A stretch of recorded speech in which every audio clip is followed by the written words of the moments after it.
ki cire. Wallahi ba zan iya ba. Wannan abin da kina faɗa mu a waya shirme ne.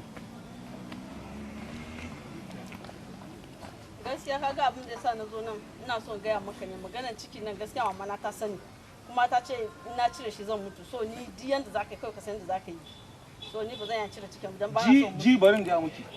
Ke abin da mamanki ta faɗa kenan ko? Mama na uwar zumunta ne a church kin gane ko? Ta riga ta karɓa gishirin mutane da yawa ta ci. Saboda haka barin gaya miki gaskiya. Aure na biki za a yi.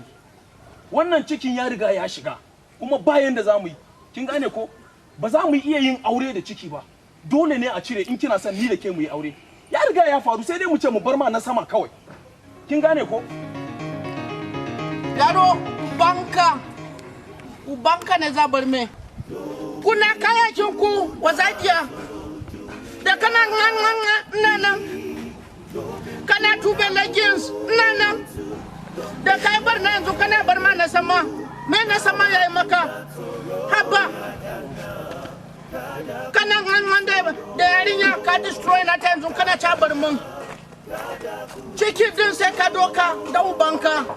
Ka zuba ma yarinya su mata zu. Kai ciki yanzu kana ce doka ba zan doka ba. Ba ka lizard. Da kana enjoy nan ne. Kuna kule ido nan. Haba duniya mutum ya hawo ya zo relax saboda gulman bini kuma wai bar mun. Ka ba mama manka ne idiot. Banza yara ba ku da interest na ku baya aiki kaji shegu